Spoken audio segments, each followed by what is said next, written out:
दाता दूध वालों की तरफ से और इंतजामिया की तरफ से जुलूस को खुशामदीद।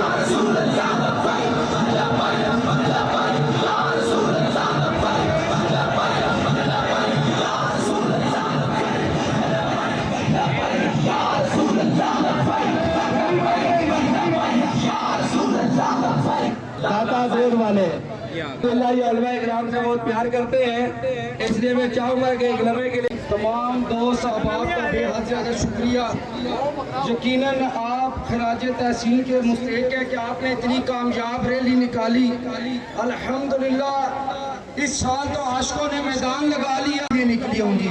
अल्लाह आपको जज़ाए अता फरमाए। इंशाल्लाह इस रैलियों के सदक़े में आपके घरों पर आमदे होंगी। मेरी गुजारिश ये है कि इंशाल्लाह आइंदा साल भी जब रैली निकले तो इसी जोश और जज्बे के साथ शिरकत फरमाएं। निसार तेरी चहल पहल पे हजारों रूठे रबीउल अव्वल शुआए इब्लीस के जहां में जब महबूब अलैहिस्सलाम की विलादत हुई तो आपको मशहूर रिवायत है, इमाम सूती फरमाते हैं कि बैतुल्लाह महबूब अलैहिस्सलाम के घर की तरफ झुका, बैतुल्लाह की तरफ झुका, खुशी मनाई।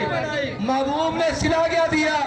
महबूब हालांकि बैतुल मक़दस की तरफ रुक करके नमाज पढ़ा करते थे, बैतुल्लाह की तरफ नहीं, लेकिन महबूब अलैहिस्सलाम के दिल में ख्वाहिश आई। क्या ख्वाहिश आई? अल्लाह मेरे लिए बैतुल्लाह को मेरा किबला बना दे। पहले रुख इधर था, अब रुख इधर कर लो, अब रुख इधर कर लो।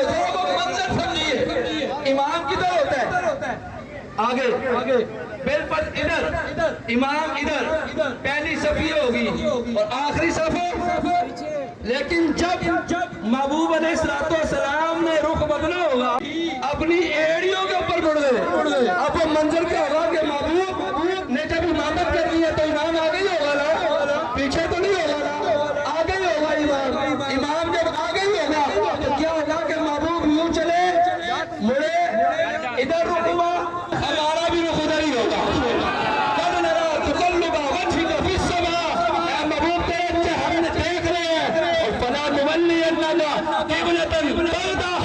हम आपको उधर ही भेज देंगे जिधर आप चाहते हैं।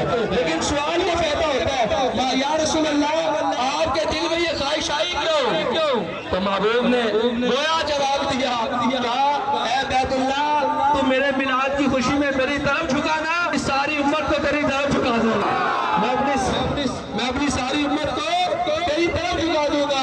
तो इसलिए इसके कहने पे मैंने कर दिया और ये मोहब्बत में सैयद अहमद अली शाह साहब को बुलाए, सैयद अहमद अली शाह साहब को बुलाने वाला है।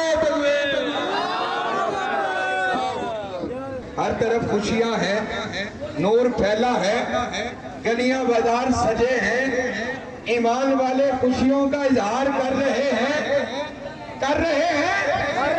जरा हाथ उठा के बताएं, ईमान वाले इजहार कर रहे हैं। लेकिन नस्ले इब्लीस आज भी हो रही है, बैनर छप रहे हैं, कहते हैं वफात हुई थी, जालिमों वफात माने तब जलूस ना निकाले, हमने तो अपने नबी को मुर्दा मांगा ही नहीं है।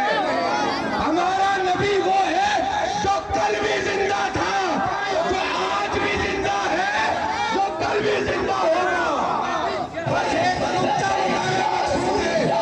बस एक नुक्ता समझ लीजिए, ये जो कहते हैं ना 12 रबीउल अव्वल 12 वफात है, इस दिन तो विशाल हुआ था।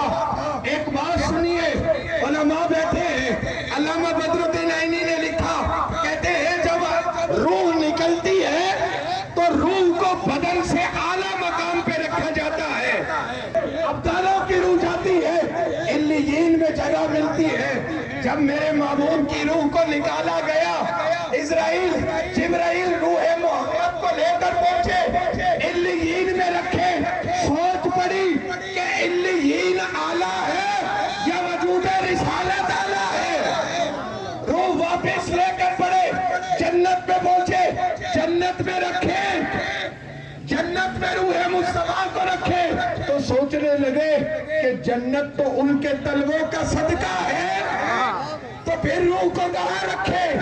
علامہ بدرالدین عینی کہتے ہیں روح محمد کو لے کر جب فرشتے بارگاہ رب العزت میں پہنچے عرض کرنے لگے یا اللہ سمجھ نہیں آ رہی روح کو اعلیٰ مقام پہ رکھا جاتا ہے تیرے محبوب کی روح ہے علیین میں لے کر گئے سمجھے نہیں جنت میں گئے سمجھ نہیں آئی عرش پر لے گئے سمجھ نہیں آئی مالک کا بتا دے کہ روح محمد کو رکھنا کہاں ہے جو کہتے ہیں نا وفات ہے وہ غور کرے روح کو رکھنا کہاں ہے اللہ رب العزت نے فرمایا میرے فرشتوں ابھی تک سمجھے نہیں ہم نے وجود محمد عربی سے افضل کائنات میں بنایا ہی کچھ نہیں اس لیے روح کو جہاں سے نکالا ہے وہیں پر واپس رکھ دی جائے تو یہ جو موت کہتے ہیں نا یہ تو بس ایک فرق تھا تاکہ خدا خدا رہے